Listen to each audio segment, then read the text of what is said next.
When's the first time you saw The Exorcist? Ooh, I think I saw The Exorcist in college. Yeah. I didn't see it until then. And that's just because you don't there wasn't they wouldn't just show, you couldn't just watch any movie you wanted to back then, when, back in the 90s. Yeah. You had to either wait for that shit to be on HBO or on regular TV, and The Exorcist wasn't just showing up like that on stuff. So no. I had to wait until I got to college and somebody actually had a copy of it that I watched. And well, you also had the option of the video store, but it had to not be rented out at the moment as well. Well, also, I think I at the time wasn't really into, I wouldn't rent old movies to watch them. I'd be like, what's new? Yeah, because you want what's new. Basic bitch. Yes, we all are for a certain point in our life. And then we're like, what are these old movies? And then you're like, oh, man, these movies are great. Yeah. Mm-hmm. Just like anything. Like video games. Yep. People are going to start doing that with video games more and more. Yeah. Although that's more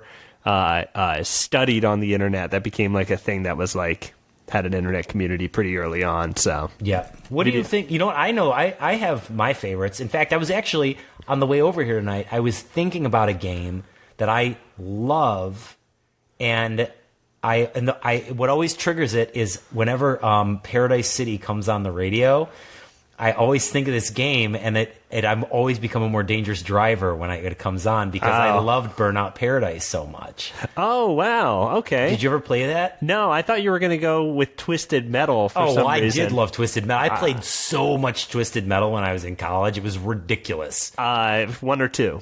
2. Two, actually. I loved 1, but 2 was the one that we played a lot. The best version of that game, I'd say. Black is good too, but Burnout Paradise I actually never got into, but I remember hearing that was a very good game at the time. I never played it, but I loved it so much. It was exactly the right kind. There's been a few games that have come out that have been exactly the right kind of game that I wanted at the exact right time. Left 4 Dead was one of those games, Borderlands was one of those games, and so was Burnout Paradise. And I played Burnout Paradise for so long. They were masterful at releasing DLC at just the right time to keep you going playing it. Uh-huh. And I don't understand why there hasn't been another version. I just don't get it. Maybe, I'm sure there's a reason. I don't know, because I don't know enough about the game industry anymore. But I'm sure there's a reason why they have never put another one out. But I don't understand it. I wonder if there is a game of similar quality, but under maybe the Need for Speed franchise, because I've heard that some of the Need for Speed games are really, really good as well. But I think the problem that happens with these things is that developers move on. People move to different companies. So Warcraft is a good example, because World of Warcraft and the first expansion were very good, because it was the core Blizzard employees, the guys who had been there for a long time working on this thing for years and years. Yeah. And then with success and growth, people move around, and then the company also caters to what sells and what makes money. Mm-hmm. So games change, and that game now is way different than what it was when it started. So things evolve, oddly enough. Yeah. Sadly, things can't just put out the kick-ass games all the time. No, they can't. Fucking people got lives, I guess. Yeah, people want better jobs or something. Are you going to go see the Warcraft movie? Yeah, I think I have to, just because I do really enjoy that world. I don't have any expectations for it, or I'm trying not to. I think it'll probably be not great. But. Yeah. It's one of. I think it is one of those where it's going to be wouldn't it be crazy if it's incredible? Yeah. And it's it launches Warcraft into a franchise that more people know as a film than as a video game. That would be insane. It's insane because I recently remembered that was such a cultural phenomenon. Everyone played it. Or if you didn't play it, you knew someone who played it and they didn't talk to you anymore. Yeah. But hey, everybody. Welcome to another episode of Tales from the Tavern. I'm here with my guest, Frank the dog, who just did a little shake if you heard that. My best friend, Frank the dog. Tim Jennings. is the guest of the best friend, Frank, who just appeared. Tim, welcome back. Welcome back. It's almost a holiday. The summer equinox, maybe? No, isn't next week Labor Day or Memorial Day? Oh, yes. I always get them mixed up. Yes. And you're here to remind us of all those who gave their lives in history. Yep. So this is for all the vets. Are we sure that that's the one that it is? It's Memorial Day, it's definitely Memorial Day. It's not Labor Day? Yeah. Sure about that? Labor Day is September, yeah. Okay. Yeah. I know that. I don't know, man. I don't own a calendar. Yeah, I don't own a pool. I never owned a pool in my life, so I don't know when Memorial Day is, because I know that is the christening of the summertime pool hangs. If you are anybody, you have like 6 pool christenings to go to on Memorial Day, and if you don't, you're not fucking living, bro. Let me tell you about your loser life, okay? Let me just tell you about how much it sucks, okay? Tim, you're here, back on the show, back in the saddle. I'm so glad to be back here. I was like, the other day, I was just thinking about how long it had been since I had worked on a Stonesrealm story. It had been too long. Yeah, I was happy to jump back into it. Your mind, thankfully, though, has not formed into a stone mind, a stone realm of its own, as you have to dive in to get to. Look at what this guy is doing. He is just making a bed of a sleeping bag over here. You're going to have to put a picture of Frankie. Frankie will be tweeted. Yeah, why don't you snap a picture of old Frank?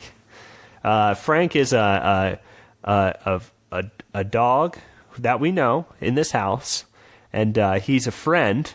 Tim's snapping a photo of him right now. He is not my dog, but he's staying here, and he's a sweet guy. Oh yeah! What's that Instagram, Nathan? Frankie Tooth. Frankie Tooth. Why don't you find him on Instagram? Who doesn't have an Instagram? Everybody does. Frankie doesn't even frickin' run it, man. He acts like he does, but it's God, Frank, you didn't tell me you were an Instagram star. I'm kind of happy. It makes to me he's more real now, like because he didn't throw that in my face to me. No. He's just like, let's be cool. I got weird teeth. And you're a nice guy petting my head. Let's be buddies. But I didn't know he was an Instagram star. Well, he's a star who is yet to shine because he's yet to be discovered. I feel like once people know about Frankie, they will. He could be a famous dog. This is it for him. This is it. Well, this is your start, baby. We're in Stonesrealm getting the shout out from what tavern are we at? What's the name of this tavern? We're at one of my favorite spots this week.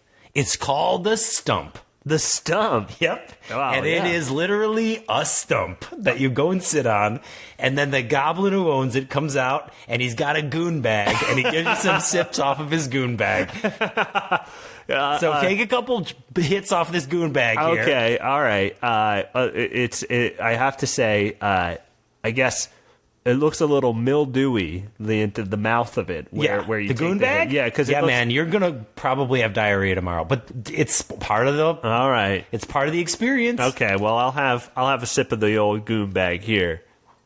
Oh, gross. He did it. I've never actually drank it. Oh, what? No. Oh, my God. Gross. Oh, no. The Stump is probably my favorite place that you've taken me because it's outdoors. Yeah, can you believe that this stump is this big? Yeah, we're both on it. Yeah. And it's nice, the stars are shining. I can hear some crickets, seeing some fireflies start to come out here and there. It's a nice place, man. Yeah. And where's the goblin go? I saw him come out, but I didn't see where from. I don't know. Oh, I don't ask too many questions. He comes with the goon bag and passes it around. I'm pretty sure there's like a hole, like he lives in a hole under the stump. Like in the roots, like he dug underneath the tree and he lives like among the roots underneath the tree. That's okay. It's a goblin hole. He's a goblin. What do you like? It's just kind of weird to think about that he's kind of like probably listening right now. But he's got a business to run. He's not going to just let the business, let us do what we want up here. It's a business. That'd be like if, the person running a restaurant went home and let everybody just hang out in his restaurant. True. How much is a swill of the old goblin the goonbag. Oh, this is the part that kind of sucks. It's well, how much you got is what is always what. Okay. Yeah. Well, and he knows too. By the way. Oh, and he sizes people up when they come in, and he knows a rich bitch like you when they walk in. Moneybags, Dominic Mesquite. I don't know how many Stonesrealm coins I have, or whatever the term is. So I don't know how this will be settled, but we'll figure that out at the end of the show. Yeah, we'll have to settle up somehow.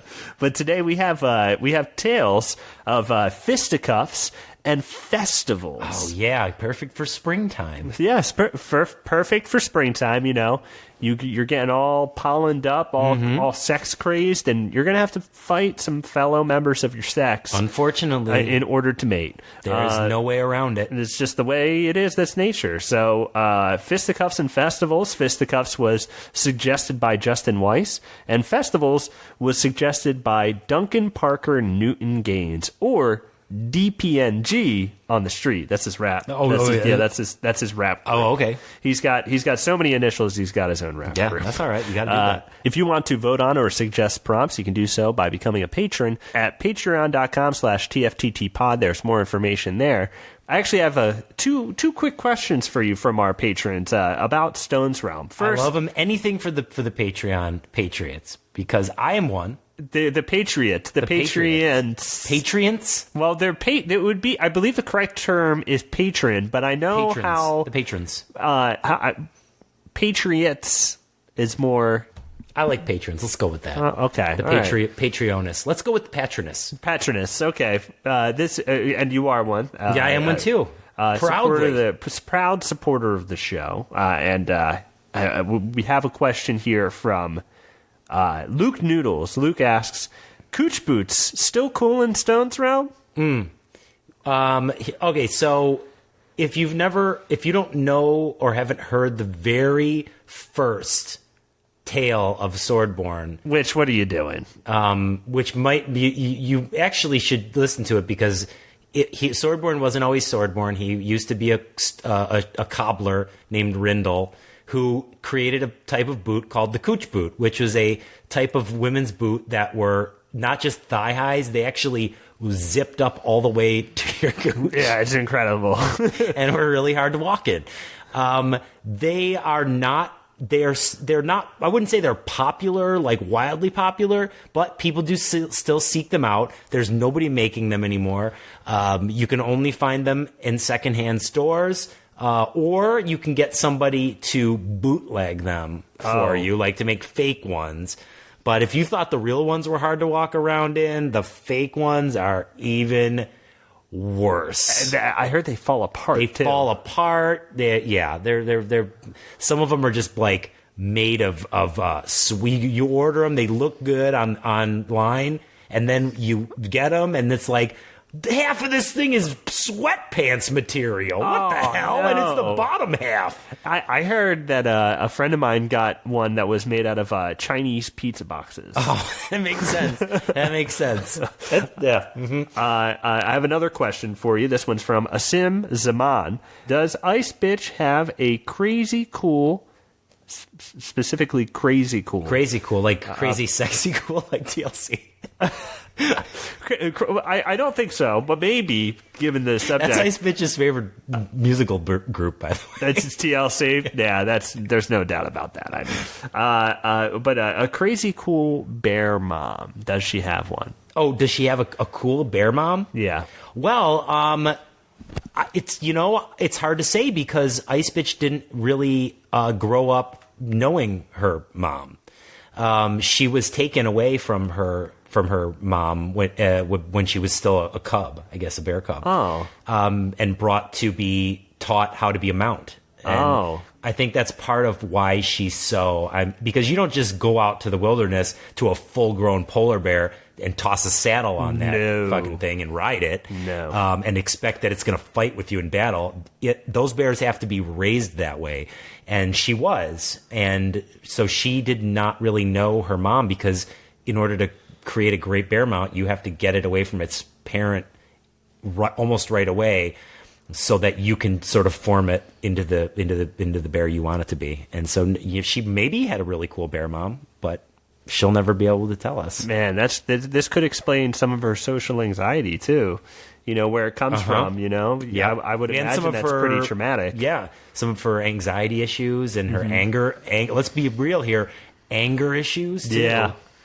By the way, she's going to be referred to from here on out by a new name, which she will be referred to as in tonight's story. Oh well, maybe we should get right to it. Why don't we get into it? I got the goonbag here. I'm going to take a sip off that goonbag. I hope so, because I don't want to be the only one who dies.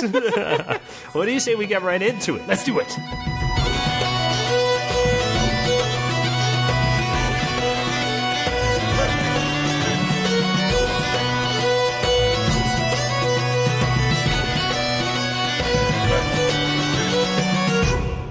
Dom, you ready for this next installment? The 7th installment in the Swordborn series. Yes, I am ready for it. Tonight's story is entitled Swordborn the Savage into the Nether Zone, a.k.a. 20 Cloverfield Lane. Oh, what? A.k.a. let a hoe be a hoe. Far beyond Orkspire, just south of that weird glowing pyramid emitting incredible amounts of energy that appeared out of nowhere last week. And a few miles downhill from that place where Teresea wished she could have cupcakes forever and now unhappily rules a kingdom of cupcake people who are about to revolt because she eats them, lies the kingdom of Stonesrealm. When we last left our hero, Swordborn the Savage, and his spectral polar bear mount, Ghost Bitch. Whoa, that's the new name. They were inside the Sword of Ages, a.k.a. Get Fucked, having just received mystical guidance not only from the spirit of Keith, the really solid dude, but also an old blind geomancer named Torgus. Using powerful mud magic, Torgus sent Swordborn on a spiritual journey right into the fortress of Moraban II. Although he was detected by the extremely lame but powerful sorcerer, Swordborn had time to discover that the Sword of Ages, the sword he is currently inside of, had been sent into a banishment realm called the Nether Zone, along with the thieves who took it, Kenjin Falconer and her cohort Screambird and Strobrin of the Squirrel Guard. In order to return to Stonesrealm, Swordborn must free the Sword of Ages from the Nether Zone. We join our heroes back inside the Sword of Ages as they prepare for this dangerous quest.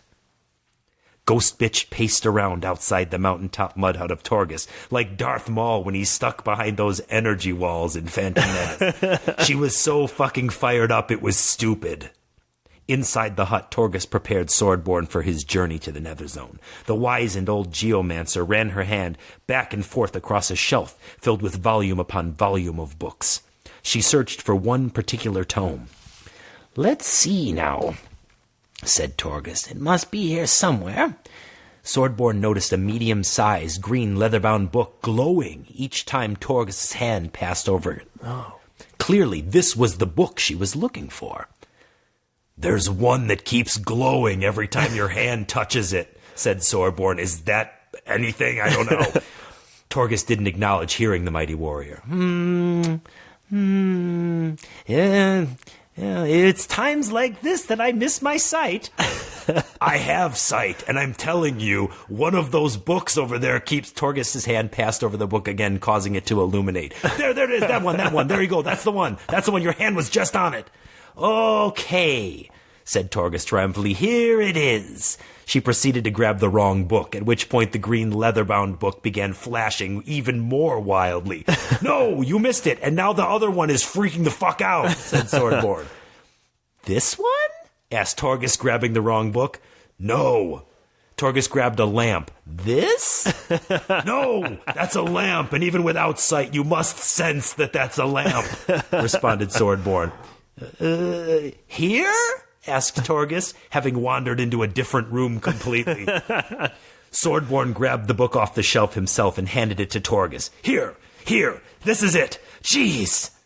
Torgus got quiet for a moment.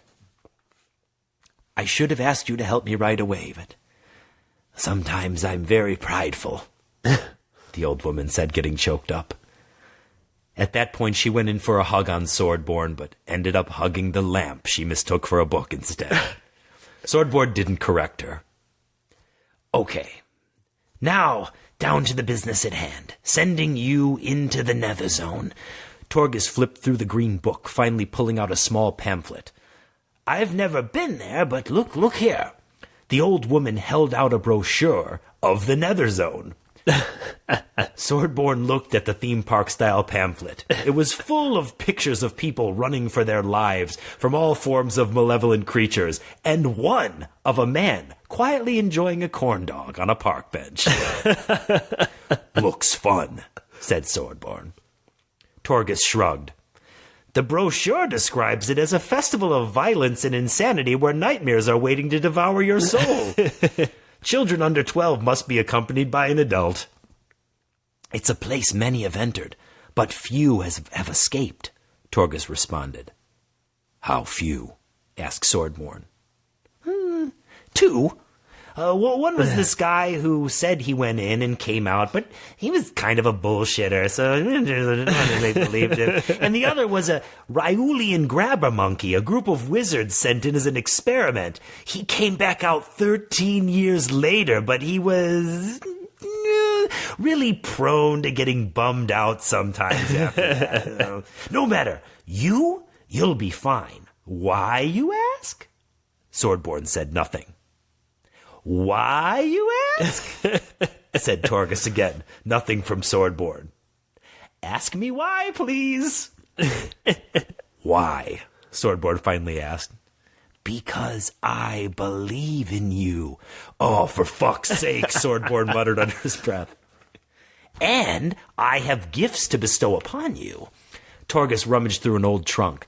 No. Let's see. No. Ah, yes. Here they are. From within the trunk, Torgus pulled out 2 gleaming gold and black gauntlets, one bearing the initial R, the other M. The gauntlets of Raolo, said Torgus. They once belonged to the greatest weapons master in the history of Stonesrealm, Raolo Todas las Armas Maolo. Oh. He was respected by craftsmen for weapons he created, and by warriors for how proficiently he wielded them in battle. However, one time someone caught him J-O-ing in a public weight room, and that was pretty much the end of his career. You see, a true master of steel never uses his hands to wield anything but a fine blade. Never his own meat sword. You know what I mean by that? Meat sword? Yeah, said Swordborn, I got it. These gauntlets contain his essence. What does that mean? Asked Swordborn, like, what do you mean his essence? Like, his jizz? Is that what you're talking about? Anyway, it is said that when called upon, the gauntlets possess the power to create any weapon the user can imagine. Swordborn slips on the gauntlets. He can feel them surging with power. Suddenly, the warrior pauses. They kind of feel a little moist. Weird, said Torgus dismissively as Goat Spitch entered the hut. Ah, good. Ghost Bee, I have a gift for you as well. Torgus left the room briefly and came back with an old brass lantern gleaming with blue light. She mounted it on Ghost Bitch's saddle. The fire inside is all that's left of a flame that once blazed within the lighthouse on the Isles of Yadris. You will need its light to guide your way inside the Nether Zone. Was the lighthouse keeper's career also destroyed by masturbation and they put some of his jizz in the lantern? Inquired Swordborn incredulously. Oh, no. If only I had some sort of amulet to stop you from being butthurt about my gift to you, though, warrior, sassed Torgus. Now, go, return to... Suddenly Torgus was interrupted. Wait, may I join in the quest? A metallic voice rang through the room as a large mechanical man plodded in. He appeared to be entirely constructed of brass and looked very much like any other mustached gentleman aside from 2 oversized fists. What the fuck is that thing and how did we not notice it before? Asked Swordborn. My name is Gearfist, the mechanical gentleman replied. I was once part of a traveling display of enchanted clockwork wonders. My partner, Fist Gear, and I would engage in fisticuffs nightly for the amusement of immense crowds. However, our matches were hardly what you'd call sporting, for I am programmed to not only win most every time, but to do so in a fashion that is embarrassing for my opponents, as well as the referee, and generally humorous to watch. Interesting concept, commented Swordborn. I wonder if that basic idea could be applied to any other sporting competitions. Everyone pondered this for a moment as a lumbering rock giant walked past outside, spinning a boulder on his finger and whistling Sweet Stonesrealm Brown. Gearfist continued. One night, after a particularly embarrassing loss, my partner Fistgear had enough. He drew himself a hot oil bath, climbed in, and punched himself until he ceased to function. Oh, that's the saddest. That is the saddest thing I've ever heard. It's the work. It's sad to you. Can imagine the feelings of that other mechanical man. He must have been feeling pretty shitty, man. I mean, he was a programmed loser. I mean, it's pretty sad. Yeah, he was wound. He was wound to be a loser. I found him dead. Sadly, I had planned to have myself reset that night for increased losses and decreased prankery, but it was too late. Since that day, I vowed to spend the remainder of my function allotment helping those who could benefit from my special skills, namely punching and pranking. He's also been a wonderful companion to me, said Torgus. Gearfist has taught me more about what it means to be alive than most living things I've met. He is truly special. How long has he been here? Asked Swordborn. 3 days, replied Torgus. He arrived just before you. Swordborn sized up Gearfist. So let me get this straight. You're a large, mechanical man we don't know who's going through an intense personal crisis, and you want to come along with us on this really important, crazy-ass mission we're about to go on. Swordborn considered this for a moment, then looked over at his ghostly polar bear mount and remembered he's currently in an alternate universe inside his own sword. You know what? That actually makes perfect sense to me. You're in. Let's do this. Okay, great, good. Are we all ready to go then? Come on, grab-assers, Torgus snapped, reaching into a satchel at her side, a.k.a. her fanny pack. The old mystic produced 2 pieces of parchment and handed them to Swordborn. The warrior looked down and read, This coupon is good for 1 free trip to the Nether Zone. What about me? Asked Gearfist. You don't need one since technically you're property, replied Torgus. Gearfist mechanisms whirred with offense. My word, that is fucked up what you just said. Off you go, said Torgus, waving to the party. Goodbye, Swordborn the Savage. I've always had a crush on you. What? Declared a confused Swordborn, but it was too late. In the blink of an eye, Swordborn, Ghostbitch, and Gearfist materialized from within the Sword of Ages, inside the Nether Zone. Immediately, they heard the sounds of chilling ghost night party SFX. No! A thick fog encircled them, but seemed to be somehow held back by the blue light emanating from the lantern of Yadris. From behind them, Swordborn heard a weary moan. The group turned to see Kenjin Falconer, Screambird, and Strobern of the Squirrel Guard. They looked like they had been fighting non-stop for years. Swordborn stepped forward. Come with us, if... Suddenly, Ghostbitch leapt forward and killed the shit out of Strobern. Whoa, whoa, whoa, whoa, Oh, my God. Yelled Swordborn. Okay, all right. Well, you know what? Hold on. We should have discussed what was going to happen when we got here. We didn't. That's on me. God. That's my fault. Okay, all right. No more. Let's just, everybody's cool. Hold on. Everybody stop for a second. No, said the weakened Kenjin. That's on me. He killed your bear in Stonesrealm, and we stole your sword. Thanks to us, Morban 2 has the Spirit Stones. We deserve whatever we get. Here, this belongs to you. Kenjin handed Swordborn the Sword of Ages. Relieved to finally have it back in his possession, the warrior placed it into a scabbard on Ghostbitch's saddle. You deserve death, but what you're going to get is a second chance, said Swordborn sternly. Everyone makes mistakes, but it's what you do when faced with a chance for redemption that really matters. Swordborn turned slightly and looked directly at you, the listeners, then nodded knowingly. Not for Strovern, though. He doesn't get that second chance. Strovern's dead. Bye-bye, buddy. You shouldn't have fucked up the polar bear. Oh, man, that bummed me out a little bit. Suddenly, a grotesque ghoul sprang from the fog. With no hesitation, Gearfist sprang into action, pantsing the creature, then punching its head off. Oh. Swordborn picked up Kenjin and tossed her onto Ghostbitch.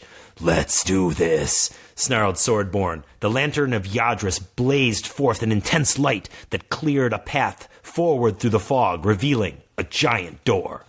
Swordborn nodded to Gearfist, and the two strode forward. Without warning, snarling nightmare creatures of every shape and size emerged from the fog to attack. There were goblins, hobgoblins, and knobgoblins. Oh, no. Yeah, knobgoblins. I know what they do. There were demons, and there were creamins. I know what they are.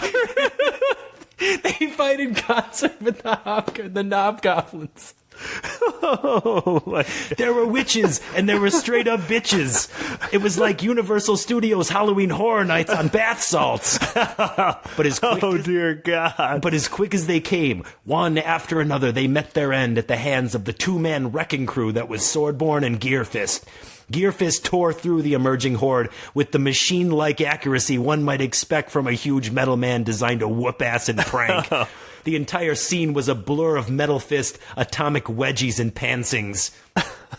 For his part, Swordborn wielded the gauntlets of Raulo like he'd been using them his whole life. From one hand, he produced a war hammer that could open into several smaller hammers and then spun violently. Oh. And from the other, an enormous battering ram shaped like an angry buffalo's head that would jut forward into the fog and return covered in monster gack. Oh, man. Or cream and secretions. Knobgoblins are cream and summoners, right? Some do possess that power. Cream. Sorry. Continue. Gearfist and Swordborn rid the Nether Zone of creature after creature until the party finally reached the end of their path and the large exit door. As they did, suddenly everything stopped. "Here we are," whirred Gearfist. "We've made it through the Nether Zone."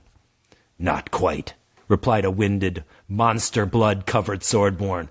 "There's still one thing we need to do."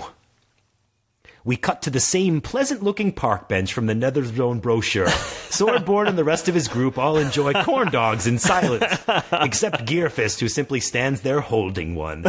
Oh, poor Gearfist. These look so good in the brochure, I wanted to try them. I mean, they're not bad, right? I mean, they're pretty good for what this place is, right? Yeah. Oh, yeah, sure. No, not bad, the group replied. They're pretty good. Back at the exit, Swordborn used his mighty boot to kick down the giant door, revealing a portal back to Stonesrealm. As he and Ghostbitch, still carrying Kenjin and Screambird, began to go through, Gearfist stopped in his tracks. "I'm not leaving," said the awesome metal fighter. "I'm going to stay here to protect those who might find themselves sent here just like your friends. There are many more creatures here to depants and embarrass. It seems like my destiny." Swordborn shook his head at Gearfist in understanding. "If you're staying, you'll need these." The warrior removed the gauntlets of Raulo and placed them on Gearfist, then mounted the lantern of Yaris to him as well. "Farewell, Gearfist," said Swordborn. "One of the coolest one-off characters I've ever met." With that, Gearfist began to walk away. "Keep in touch," yelled Swordborn after him. "No," replied Gearfist. Once again, Swordborn nodded in understanding. Swordborn, Ghostbitch, Kenjin, and Screambird watched Gearfist walk back into the fog until they could no longer see him. Then they turned and stepped through the portal back into Stonesrealm. The end. Oh. Credits roll. Swordborn the Savage into the Nether Zone, starring Swordborn the Savage, Ghost Bitch, and Torgus. Gear Fist designed and provided by Gene Brobrack's RoboWorks. Special thanks to the Nether Zone Film Office. The credits fade to black, and then... Oh, shit, hold up. What's this? Another post-credit bonus scene! Oh! Deep inside the fortress of Moraban, lit by torchlight, Moraban 2 walks along a line of 6 badass-looking warriors. Each appears dangerous in his or her own way. There's a swordsman, a sexy sorceress, an archer, a dwarf wielding 2 battle axes, a giantess with a huge mace, and a set of orc twins. As Moraban comes to the end of their line, he turns to face the warriors. I brought you all here because you're the best at being the worst. Here in this place, I will make you more than what you are. I will make you perfect. The warriors all grunt and snarl. Welcome to the Evil Warrior Academy. Oh! The end. Oh, no! Oh, my God! Yeah. So, yeah, man. I gotta say, man, you really... The story really set up Gearfist to have his own spin-off series of paperbacks, and now you're setting up the Academy of Evil... The Evil Warrior Academy. Evil Warrior Academy, which is, just following other academies. You can have several X-Men movies come out of that. You know what? You can. You could have X-Men movies. It's a little bit like Harry Potter. You know what's going to happen? You don't know what's going to happen. Is it going to be teen? Is it going to be young adult? I mean, what are these we... characters? Are they going to have, they're going to fall in love? Are they going to have some adventures? But are going to be some hijinks? We don't know. I noticed you said giantess. Yeah, giantess. It's a pretty... I'm interested to see what that's all about. I love diversity, man. A giant woman. There's nothing else about her. She's just a very large woman. She's a large woman with a mace. Like, hi, everyone. Gearfist, man, he had the chance to leave. He stuck around in 20 Cloverfield Lane. 20 Cloverfield Lane. I'm never going to forget him, though. I'll always remember Gearfist. Well, I mean... Marching around in the fog, fucking up Creamins. I have a feeling this is not the end of Gearfist. Well, you never know. Maybe in some distant world we'll hear of him again. Maybe. Deus Machina, maybe. He'll be a Deus Machina. He's literally a machine. Yeah, he's truly a machine that punches. And now has incredible fist weapons to help him. Yeah. You know what? I wonder, what weapons would the mind of a mechanical man, a clockwork man, come up with? Probably more robotic fists. Like a fist out of each finger. Take that, Knob Goblin. Back away, Creeman. Those Creemans aren't going to be able to affect him at all. No, they have no... Well, they rust his bolts. Gross.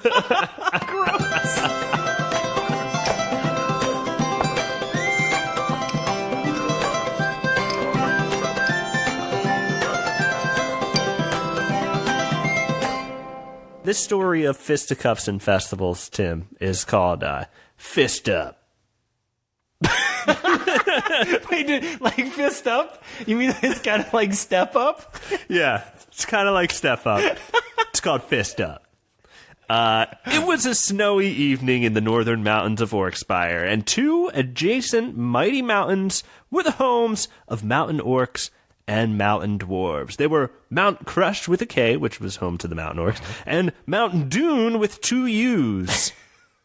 Home of the mountain dwarves. Mm-hmm. In between these mountains stood a smaller, mighty mountain of its own. Mount Good Times. Oh, yeah. For its caves were the home to one giant bar where just about any creature could come in and party at any time of the day. Oh, but mostly mountain dwarves and mountain dwarves. Yeah. You know. Lanterns of all sorts hung from the ceiling, lighting the caves, including those cool outdoor party lanterns that when you see in a backyard, you're like, oh, neat. This is like going to be a fun cookout this night. Yeah. These people took the time to hang those things. This is going to be a good time. Yeah, spent $14 at Target. It was very nice. 'Twas the night of the annual Duelers Festival, where the first person to win a duel is crowned duelist, and then a festival is celebrated in his or her honor. Yes, you'd think there would be more dueling because it's called Duelers Festival. Well, that's where you're wrong. The fun is in the festival half of these things, and so we only really need one duel to kick things off. Oh, yeah, that's true. Yeah, so like... People just want to party. Yeah, less killing, more party half. Yeah. So, you know... A long dinner table stretched far across the room, holding home to many hungry man dinners from all over Orkspire. What? Wait a minute. What kind of busted-ass festival is this? I just want to be clear. This is a sponsored Hungry Man. Oh, no one told me that. No, it's just in quotations. It's not actual Hungry Man dinners. These are the equivalent. These are fantasy Orkspire equivalents. Like the tray is wood. And that is not real. Ye old apple cobbler and Salisbury steak. Oh, it comes with, this one has applesauce in it. Take it out before you heat it up. There were chuck crocodile steak sandwiches, pumpkin fruit, Belch beer, and black beer. Oh. 3 kegs of Summer Sammy's sour toe gene juice. Gork tenderloin that had been brined. Oh, I love it. Breast milk and 2 kinds of gravy. Wait a minute, you just skipped a breast milk. I did not. There. If you want it, it's there. No one else likes to talk about it, but several people like to drink it.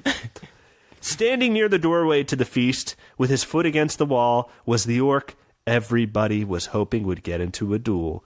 Tangy. That's right, tangy. Because he wasn't sweet, he wasn't sour, he was tangy. Just like the truth. The truth is tangy. The truth is tangy. Tangy's father was killed in a duel, and for the rest of his life, Tangy hated dueling. He swore he'd never do it. And by proxy, he hated duelers, and often got into fights with them. Not duels, fights. There's a difference. There is a difference. In walked the dwarf everyone was hoping would get into a duel. Butterglove. No. His hair was long and blonde, and his beard straight, soft, and shiny. Ooh, very nice. On each of his fingers, he wore a colorful, bright stones ring for each of the mountain spirits he had tracked down and boxed into submission. Oh, my God. This is my rowdy home away from my rowdy home, said an elf.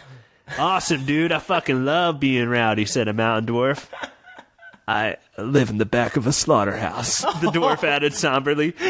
All the killing that goes on there, it gets the boys real rowdy, so they kill each other sometimes. Animal screams and people screams. It's a rowdy place to be, and my soul has been shaken rowdy, and I don't sleep. Oh, that poor guy. I hope he gets to have a little bit of low-key fun at the festival. Yeah, I hope it's just a gentle rowdiness, a playful rowdiness. Butterglove sat down at the table where the feast was kept. He breathed in the thick gravies. He clenched his fist, his gold ring shining in the candelabra's light. You know, I've been looking forward to eating these delicious dishes all year, he said. But somebody's holding up the festival. Butterglove slowly turned toward the orc who was leaning against the wall. You know, I wanted to eat that dinner just like you, just before you sat down and got your skin flakes, your hair, your spit, your dirty dandruff, your pet dander, your dusty dust, and maybe even molecules of your own piss all over the table because you don't look like you wash your hands, said the orc. Take some of that back, said the dwarf standing. Eat shit out of a shrimp's ass. Okay, you take that back right now. Nuh-uh. Butterglove stroked his glossy beard. Well, there's shrimp in Orkspire. There's shrimp. Cannon. That is something some people have done by accident. Oh no, they're not native to Orkspire. Well, if shrimp are not cleaned properly, you eat. I thought you meant people didn't mean to introduce shrimp to Orkspire. It just happened. That happened. That had also happened. Yeah, that's why we have rules, people. That's why we have these rules about bringing foreign creatures into lands, especially fantasy land. Eat shit. Butterglove stroked his glossy beard, and in a flash of his hand, he struck Tangy across the cheek with a slap. "I challenge you to a duel, Tangy the Orc," said the dwarf, all close and serious. "Woo!" shouted the entire festival. This is the match they had been waiting for. "You're poison," the dwarf added. "Fisticuffs." "You know that's my gameplay, boy," said the dwarf, wide-eyed and crazed as he shined his 8 rings at the orc, glistening in his sweat. Butterglove stepped back and held out his hands as 2 goblins who approached and struggled to remove the rings for like 15 minutes. The mountain man bartender stood on his giant bar and shouted, "Prepare yourselves for the ultimate duel! Man versus man for money!" It's the ultimate duel. The caves erupted with cheers, followed by the hustle, bustle, shuffle, and kerfluffle of everyone placing bets. A circle formed around the two. Tangy readied his fists. He was a southpaw, and I don't know enough about fisticuffs to understand what kind of advantages that gives him, but damn, it makes it sound like his fists are from hell. Butterglove pulled his hair back into a long ponytail. A cool ponytail. "Let's get to fighting!" shouted the bartender as he smashed a beer bottle on the ground. Tangy ran right at the dwarf and threw a mighty punch at his stupid eye. Butterglove blocked the blow with his forearm and countered with a stone-cold backhand that sent Tangy flying backwards. Tangy picked himself up and charged at the dwarf again, this time spearing him into the table where the feast and 2 kinds of gravy lived. Oh, no, the food. Yeah, dude, fucking the food. The 2 smashed through the oak table to a shout of cheers and a couple of boos because, hey, guys, that was the feast. Yeah, that's the reason where the fight. You Fuck practically the fight. already thought of that. You know, Yes. that's what we're here for. The crowd's roar echoed in the duelers' ears as they drifted through a purple fog, their unconscious bodies slowly twirling just before falling flat to the floor.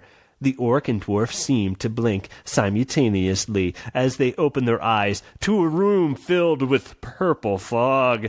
Torches bearing a blue flame lined the walls. "Where the heck are we?" asked Tangy, wanting the truth. "God damn it," said the dwarf. "You speared us right into a nether portal to the nether world." Oh, wait a minute. Oh, shit, here comes Gearfist. He's going to be there. He's back, baby. I wish. Suddenly, heavy footsteps shook the room as a large figure cloaked in black and carrying a scythe came down the hall. "That can't be," said the dwarf. "That's right, boys," said the figure as it threw back its hood, revealing the huge skull of its face. It's just a skull. No. "It's death, and y'all uncovered my secret plot of holding an annual duelers festival where I steal the souls of the duelers." "We didn't exactly uncover that." "Yeah, we literally just got here and you told us your entire plot," said the orc. "Well, I guess it's just your time then," shouted the skeleton as he pointed his scythe at our boys. "But I haven't finished crafting my legacy yet," said the dwarf, angry. Old GR just laughed a skeletal laugh, which is... GR. Yeah, oh yeah, that's perfect. GR is, yeah, that's pretty skeletal. GR. "Legacy," he boasted. "When I'm done punching you to hell, I'm only going to kill everyone you know, and everyone who knows of you, and even the guy who thinks he's heard of you. I'll take them all." Butterglove was stunned. "But what of the statues of me and my vault of magical treasures?" "My main man Time's gonna take care of all that." "Oh. What it is, Time, right on it, baby." Oh, shit, no. Which Time said just in the room around them. "You sons of bitches," the dwarf was pissed. He tore off his shirt. "What is the meaning of all this?" asked Tangy. "I demand the truth," he added. "The meaning is," said Reeps as he turned away slowly. "To duel!" he shouted as he quickly turned back around and slashed his scythe on the ground in between the orc and dwarf. The mountain dwarf and orc boxed the shit out of the skeleton's dad. He's dad. He's dad of all skeletons, you know? Punch after punch was blocked and reblocked until guard meters were shattered. Oh! They knew what they had to do. The orc and the dwarf, they looked each other in the eye. They lifted their hands and high-fived each other a mighty high five, locked fingers, and created a massive two-handed fist of tan and green, which went flying at Death's face, colliding with its jaw and sending his skull flying. What a message of unity! Of unity against death. Death's skull bounced on the floor before settling and starting. Fuck you pieces of shit. Do you even know what you just did? Death coughed up some blood. You just killed Death. No more dying now. Now shit's gonna implode, you idiots. Then the great skeleton of Death fell apart as a xylophone echoed throughout the castle. No! Yeah. Through the halls forever and ever and ever. A huge purple portal opened up and began devouring the world. Furniture flew across the room into the portal as wind whipped around the pugilist. Fuck! You know what we need to do. Fucking time punch each other so hard that we never existed? Hell yes. Fuck you. The pugilists leapt at each other and Superman punched each other in the face. Ouch, said Time. Fade to white. Fade up on a summer day in Orkspire. The sun is warm, the breeze is cool, and the living is easy. A dukako bird sings its song. What kind of bird? Dukako. But wait, what's that in the woods back there? Is that just a wolf fucking eating a tree? What? That's just supposed to... Don't do that. Fucking shit. Guess the world's just fun done sometimes. This is fucking crazy. The end. Whoa! Wait a minute. Okay, hold on. Wow. Yes. All right. Did you just reset Orkspire? Well, I wonder...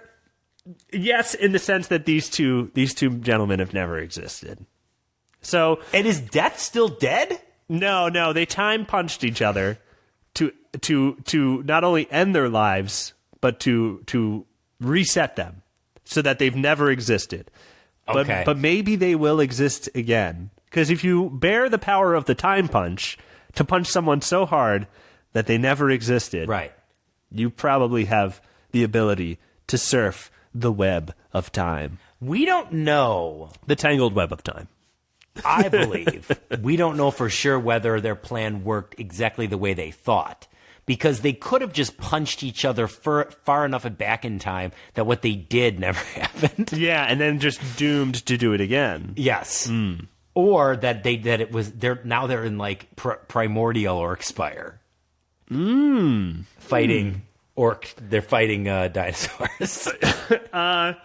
There may be a series of paperbacks of Tangy and Butterglove versus dinosaurs. Can I tell you who I pictured? Who I was picturing as Butterglove? Who? Have you seen Danny Trejo in Badass? No, but I've seen a picture of him in Badass. I haven't seen the movie, but Yeah. yeah. You know what's funny is that I looked at an image of him while writing a story from that movie, though, which is weird that you brought it up because I did research him in that movie recently. That's by the way, not to get away from your story, but I would just like to put in a plug for that movie. Badass nothing is good? to do with it, but I did enjoy watching it. I heard there's a second one. There's 3 of them. Oh, okay. There's the second one I haven't seen yet called Badasses, where they add Danny Glover to the mix. That's right. And then there's Badasses. I believe it's called Badasses on the Bayou. Now that's my kind of movie. Badasses on the Bayou. It's a great movie because it harkens back to a time when there were not your hero would kick his ass kick ass all the way through the movie without really getting hurt until the very end. Oh yeah. That's how a good movie is made. Was there a period of swamp films through the 70s and 80s, and now they kind of don't shoot there too much? There were some swamp films. It seemed like at some point everybody went to the swamp. Yeah, at some point. Not anymore. Some guy was like, the swamp boat lobby was powerful back in those days. We need to get more films here on the bayou. Well, have you ever seen the trailer for Gator, the Burt Reynolds film? There's 2 Burt Reynolds films, White Lightning and then Gator, which is the sequel. But in the beginning of that, there's only 2 Burt Reynolds films. Well, there are many Burt Reynolds films, but of this character, they are partnered together. But in the beginning of the trailer, it's like, in this movie, Burt Reynolds is gonna, in the first 5 minutes, is gonna rick up 20 boats. It's like him driving a boat, and then he crashes through a boathouse and stuff. It's wonderful. Let's bring those movies back. Yeah, let's bring that kind of stuff back. Crazy stuff happening on camera. The boat movies. Very a lot of similarities in our stories tonight. Interestingly, because neither had anything to do with festival. Well, I guess lantern or festivals kind of maybe might cause you to subconsciously think of lanterns. I think so. Which maybe we both had in there. Yeah, we had also blue lights. We had blue flames, blue fire, and nether wares, which you had established before, but I had forgotten. You in the recap, I was like, yes. He has the nether realm. The nether zone. The nether zone. I wonder if I called it the realm in here. I don't even know. I think you did. But yeah, some similarities. Quite the coincidence. I guess we really are best friends. Yeah. You told me earlier that we Frankie, really are best friends. I guess. I guess we are. Because I heard you call Frankie your best friend earlier. That was between me and him. You told it to me.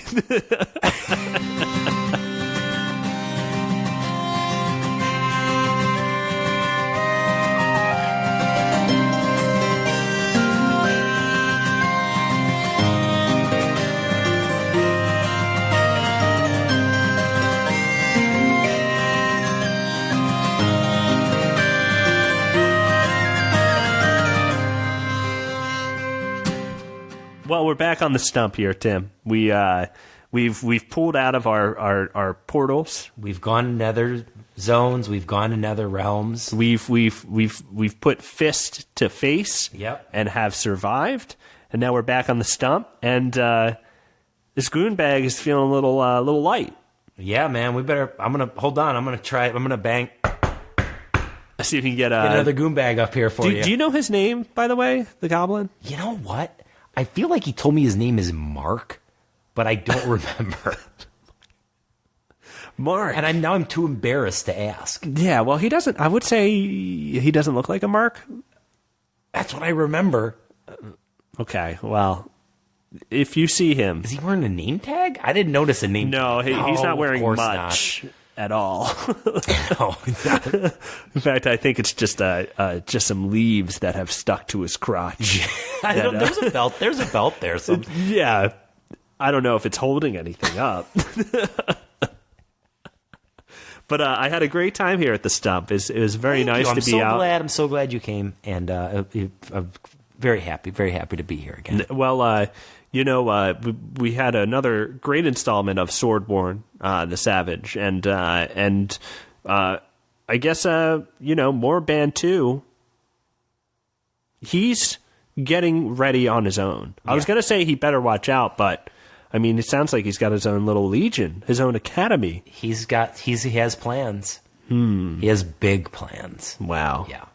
Moorband 2 is a fucking asshole. Swordborn's going to face some challenges before things get right. I look forward to what those challenges are, because one of them will involve twins and one will involve a giantess. Or maybe that'll be one challenge. Who knows? I want to remind people that Moorband 2, a complete imposter and a totally dislikable guy, not even the original villain.